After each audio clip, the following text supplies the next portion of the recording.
What's up, Godzilla fans? Samson West here, and I'm bringing you my next Godzilla figure review. So, you heard it from Godzilla. You can see my next figure here is the Marmit Rose Biollante.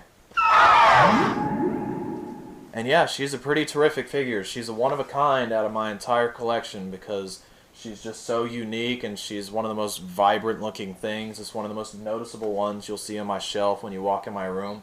Because everything else from the Godzilla series is so dull. It's always charcoal black or like a dull gold, or just something dull. But Rose Biollante, she stands out. She has the vibrant red, the luminescent green, the yellow in the body. It's great.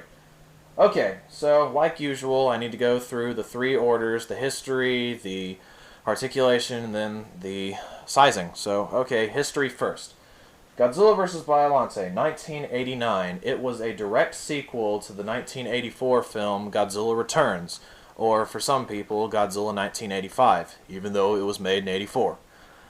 So anyway, yeah, it's a direct sequel to 1984's Godzilla Returns. The film begins with everybody rummaging through the destroyed city after Godzilla had fallen into the volcano. They're collecting samples, figuring things out, trying to see, maybe we can rebuild a building right here, and over there we'll put a McDonald's, and yada yada. So, okay, a secret American, I don't know, like biology group, BioWar, whatever, they come in and they steal some G cells, Godzilla cells, and they think they get away with it.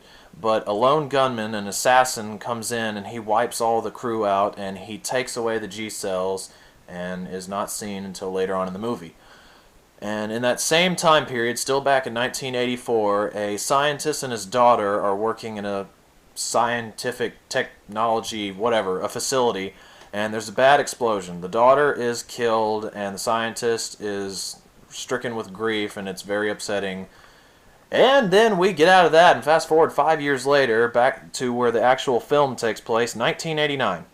The scientist, still stricken with grief by his daughter's death, he's secretly experimenting with Rose cells and Godzilla cells, and he makes this mutant, just genetic freak, and he also injected his daughter's cells into this monstrosity, and thus creating what you see here, this giant 100 and something foot tall, I don't know how tall it is, the over a couple 100 feet tall Rose.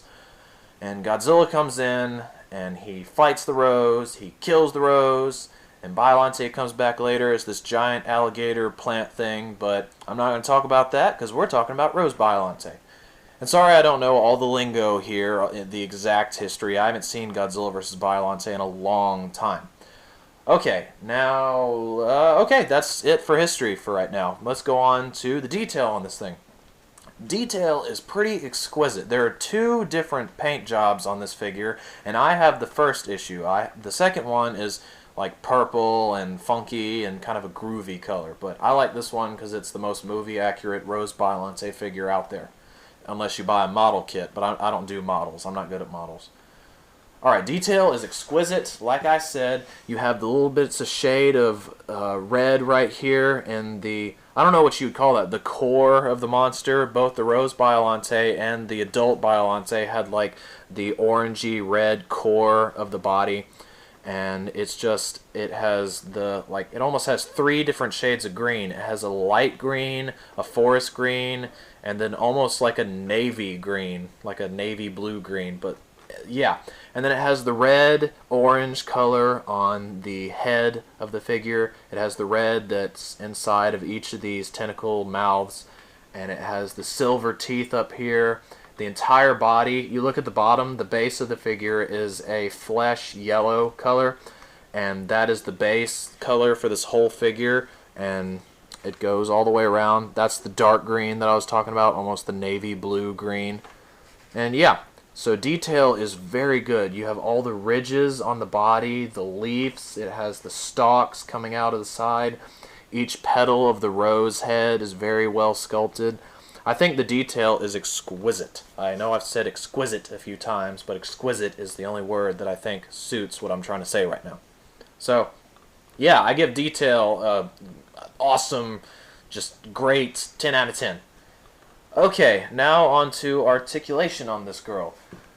I don't want to screw up the figure too much and loosen up the joints because Marmit stuff is stiff, but I will wiggle it around for you and show you what it does. Right here at the head, you have, of course, the head articulates. It can move all the way around, but like I said, I'm not going to force it because I don't want to screw up and make it all loose and stuff. Each of the tentacles, excuse my bulky arm getting in the way here, I'm trying not to do it like that, but each of the tentacles move up and down like that, and then each of the tentacle heads also move all the way around, but I don't want to force, yeah, there we go, I'll force it this time. Each of the tentacle heads move all the way around, same with this little one right here, up and down, tentacle head, all the way around. And then each of the leaflets moves 360. You can see that one moves all the way around. Except for this one, because of the stalk coming out right here, this leaflet only moves up to that point, and it'll bump into the stalk. But yeah, so you have that, and that's it. There is a seal in the center of this figure. You can see that. It's not a glue seal, but this figure was made in 2 separate pieces. You can see me wiggling it just a slight bit. It was made in 2 separate pieces and put together, and I'm not going to screw around with that and try to figure out how that works. Oh, something I forgot to show you when I was doing at the very beginning. Here is the header card for the figure. This is the Biollante. This was a Toy Festival figure. You can see in the little box right there, 2006 Toy Festival. And what this is a little tag that I attached with a string to it that just says Rose Biollante, because I can't read Japanese, so I had to go through all my Marmit figures one by one, read the Japanese lettering, and match it up with the Japanese lettering on the bottom of the figure, and that's how I did that. So anyway, there's the header card. I always keep those in perfect condition. Alright, so articulation's done, and there's the header card I forgot to say in the beginning. Now let's get on to sizing, because I know you guys love to see how big this thing can be next to some other cool figures. Alright, what am I going to do first? I guess I'll do standard size stuff first.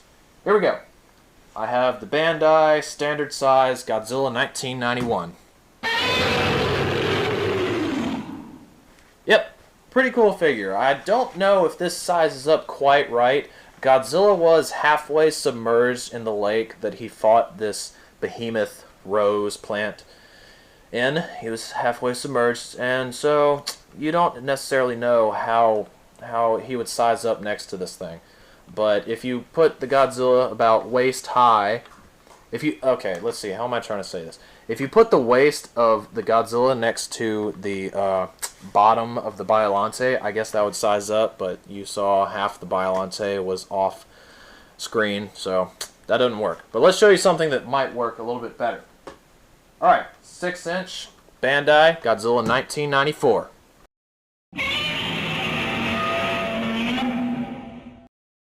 I'd say that this would work just great. This is cool enough to show you that it's just awesome. I don't know how to say it anymore. I think that this sizes up awesome. It's pretty well. Most figures can, or most of you kids buy the 6-inch Bandai stuff anyway, so you'd have one of these to size up with this awesome Marmit Biollante if you ever get your hands on one. So yeah, and just to show a little bit more detailed one, here we go. We have the SH Monster Arts Godzilla 1994.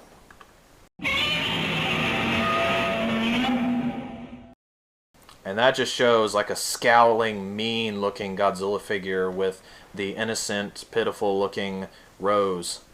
And just because I pulled this guy out to go with her, just because I will attach the atomic breath to blast her in the chest, along with the shockwave that goes underneath. So you can see just a little bit of a scene of the movie where he actually destroys the behemoth plant. So, yeah. And I guess that's all the sizing I can really think of. Rose Biollante or Biollante period did not fight anything else but Godzilla. So get her, or get Godzilla and the shockwave and everything out of the way. Put her back in the center and finish off this review. Alright, if I have to say a rating or a review score, whatever you want to say, I'd give this girl a 10 out of 10 because she is just awesome, and I'm going to say for the millionth time, exquisite figure. There's nothing like her out there. Until X Plus makes a Rose Biollante figure, this is probably the best you can get for one of these. So, okay, I don't know what more to say, except for thanks for watching my review, and sayonara.